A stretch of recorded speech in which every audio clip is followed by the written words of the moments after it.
The Dungeon Master Experience is a series of articles written by Chris Perkins in Dungeon Magazine in 2011. The following readings are his words, and though produced before the current edition, still contains great insights, advice, and tips for Dungeon Masters for any edition, and for that matter, any TTRPG. 3D NPC 10/20/2011 Wednesday night. I don't like it when NPCs steal the hero's thunder, but if there is one NPC who could give the party a run for its money, it's Nirska. He's a retired Dragonborn assassin who used to serve Tiamat, meting out vengeance in the name of his Dark Queen. At some point in his nefarious career, he miraculously survived a life-ending slash to the throat. A servant of Bahamut saved his life, and in the wake of this near-death experience, Nirska had an epiphany and repented. He forsook Tiamat and retired to the temple of Bahamut, becoming a lowly acolyte. When the PCs showed up at the temple seeking refuge from Tiamat's assassins, Nirska took it upon himself to help them survive, at the risk of alienating his former associates. When the temple's high priest decided that the heroes were a worthwhile investment, he assigned Nirska to accompany them as Bahamut's emissary. His assassin skills were rarely put to use, but when the PCs finally won themselves a ship, Nirska's intimidating presence and raspy voice made him a great choice to keep the crew in line. When the PCs made an enemy of Vantajar, the one-eyed Dragonborn pirate warlord, Nirska understood why Bahamut had chosen him to watch over them. In one of those too-cool-for-school moments of the campaign, it was revealed that Nirska had tried to kill Vantajar once. That encounter left Vantajar short one eye and Nirska with a slashed throat. Last week, I talked about making non-player characters, NPCs, more interesting by giving them secrets, and at the risk of boring the masses, I'd like to continue exploring the topic of NPCs a bit more.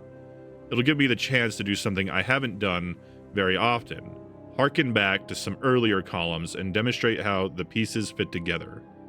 Not every DM invents his or her own monsters, but all DMs invent their own NPCs. There's no way around it. Generic nameless NPCs are easy enough to plunder, but they're inherently less compelling than campaign-flavored ones. Specific named NPCs have a lot more going for them, but the more hard-coded they are to a particular campaign world, the harder it becomes to transplant them. Yeah, I could file off Drit's name and include a scimitar-wielding drow ranger in my home campaign, but my players would think I'd finally run out of ideas. By the same token, the NPCs in my campaign aren't likely to fit well in someone else's campaign. Maybe it's just me, but there's just something awkward and uncomfortable about using someone else's NPCs. It's kind of like using someone else's dice or wearing someone else's socks. As a DM, I'm far more comfortable stealing and modifying a stat block than I am stealing another DM's concept for an NPC. Fortunately, NPC creation doesn't have to be a chore. When I create an NPC on the fly, and let's be honest, most of mine are created this way, first comes the name, then the secret, then the stats, then the voice, and finally, the layers. Here's where I flash back to earlier articles. Name. The hardest part in my opinion. It takes a sharp DM to concoct appropriate and memorable names on the fly. And no, Wizzy McWizard and Thundar Super He-Man do not qualify. If you've been reading this column week after week, you already know my tricks for coming up with names. Secret. Campaigns are built on secrets. Without them, players have little incentive to explore the world and uncover its mysteries. And we discussed last week, NPCs need secrets too. Stats. I rarely have time to create NPC stat blocks from scratch. Once I know the NPC's level, I can use the D&D compendium or the monsters by level appendices in the various monster manuals to find an appropriate stat block which I can customize using various cheap tricks. Voice. The NPC's voice is your voice, with or without a twist. You might add an accent or a throaty rasp, change the tempo or pitch, or use any one of a number of other simple tricks, or you might decide it's not worth the effort. Not every NPC needs a unique voice. And the last piece of the puzzle, layers. That's layers, not layers. Sometimes NPCs need layers too, but that's a topic for another week. If all you need is a faceless NPC to remind your players that the world has other people in it, don't worry about adding layers. Layers are what you need to turn a cardboard cutout into a fleshed out NPC as real and three-dimensional as the heroes. At last, we arrive at the crux of this week's article, what I like to call the 3D NPC. You've created an NPC and given him or her a name, a stat block, a secret, and a voice. The NPC is all dressed up and ready to go. As he or she begins interacting with the player characters, you'll see opportunities to start adding layers to the NPC. Layers are great because 1, you don't need to add them right away, and 2, you don't need to add them all at once. Most layers have zero impact on the events of the campaign. They exist simply to add a touch of realism or complexity to an NPC. To be effective, a layer must paint the NPC in a different light, revealing a side or aspect of the character that is, in some way, surprising or unexpected. Here's a random table of layers that you can use for an NPC of any level: alignment, disposition, and importance. This is a 20-part list, so let's see how fast we can get through this without sounding like a maniac. D20, the NPC. 1. Don't like children because they're reminders of an unfortunate childhood. 2. Owns a collection of ukuleles, fiddles, and violins and plays them all beautifully. 3. Used to be a sword swallower in a traveling circus or freak show. 4. Has a thing for members of a particular race such as elves or gnomes. 5. Stutters when he or she lies. 6. Knows everything there is to know about demonology and the abyss. 7. Is a hopeless romantic and matchmaker. 8. Is obsessed with immortality and wants to be a vampire. 9. Fakes an injury to gain sympathy or advantage. 10. Talks in his or her sleep. Halfway there, friends. 11. Is sickened by the sight of blood. 12. Claims to be a royal descendant but hails from a common bloodline. 13. Was raised by orcs, goliaths, or treants and picked up some odd habits. 14. Visits the grave of a deceased loved one regularly. 15. Looks after an ailing parent or elderly mentor. 16. Makes dolls or carved wooden figures and gives them away as gifts. 17. Is afraid of cats, heights, water, or the dark. 18. Raises a child but isn't very good at it. 19. Writes poetry. And finally, 20. Is a kleptomaniac. Lessons learned. I learned the importance of layers by watching serialized television dramas such as Star Trek: The Next Generation, Lost, True Blood, Mad Men, Leverage, and Firefly. Layers tend to show up in television series more often than in feature films because the writers, producers, and actors have more time to explore the various facets of the characters and revel in the complexity of their relationships. Let's use Firefly for this week's example. In the first episode, we learn that Captain Malcolm Reynolds, Nathan Fillion, is a self-serving bandit with a chip on his shoulder because he fought a war and ended up on the losing side. He bucks authority and doesn't like it when people stick their nose in his business. He shies away from personal attachments, and the harsh frontier of space has turned his heart into ice.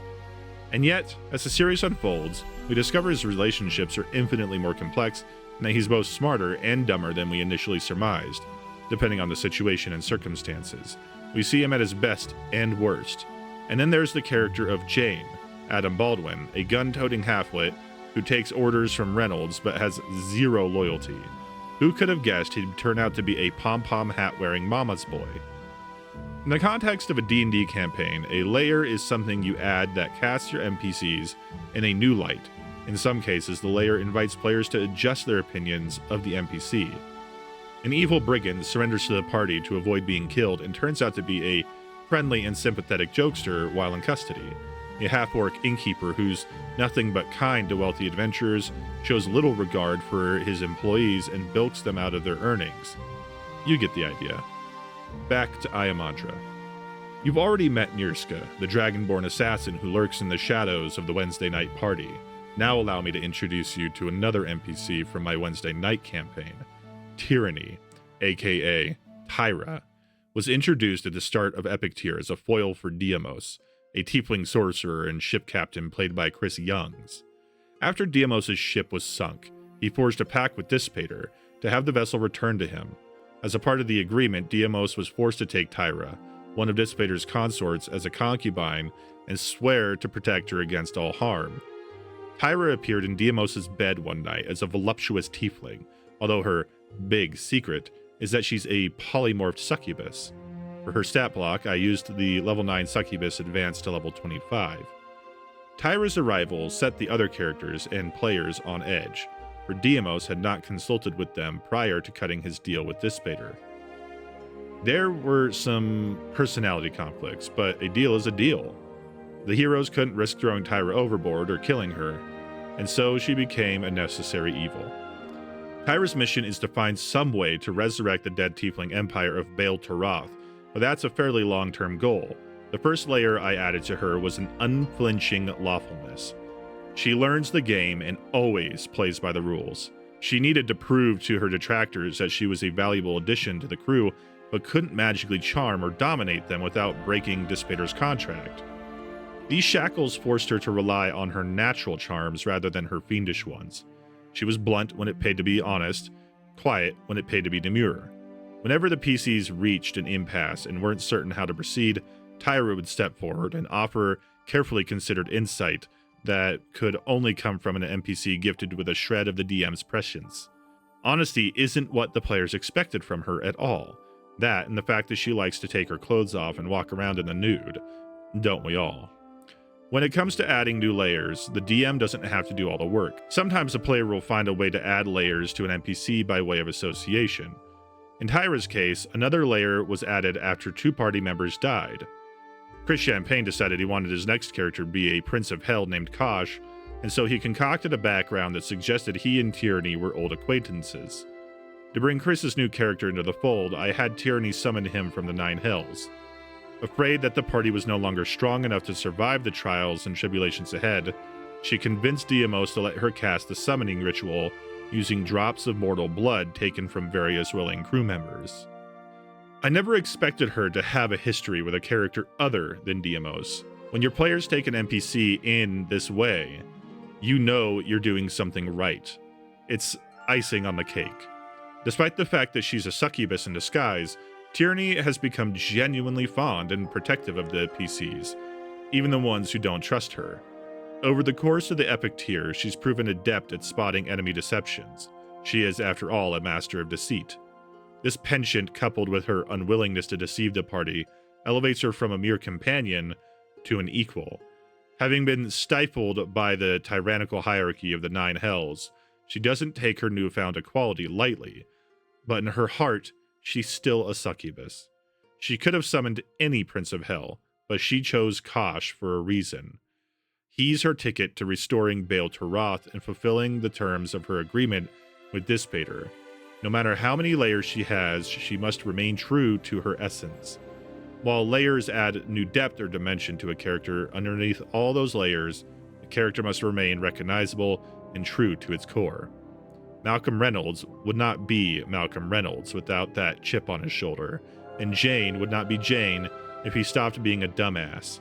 Similarly, the ex-assassin Nirska would lose his gravity if he burst into tears every time someone hurt his feelings. The next time you want to add a new layer to an NPC, remember, a layer is just icing. You can put tar on a cake instead of icing, but no one's gonna buy it. Until the next encounter. Also, don't forget to follow the link in the description to pick up my first ever adventure and setting for free on Patreon and DriveThruRPG now. Dive into the desert region of Gondolar as adventurers making their way to the budding city town of Silt Pass in search of gold, glory, and answers to the secrets of a long-lost empire. In this first adventure, your heroes will defend the Dune Dancer, a sandcutter airship from a legendary group of bandits known as the Stormbringers. Do you have what it takes to stop the Stormbringers and their bombastic leader Tharok, or will you make a deal with the devil of the sands and join them? Decide your destiny in the first of 6 adventures. TSI, Tharok, Stormbringer, Ironmane.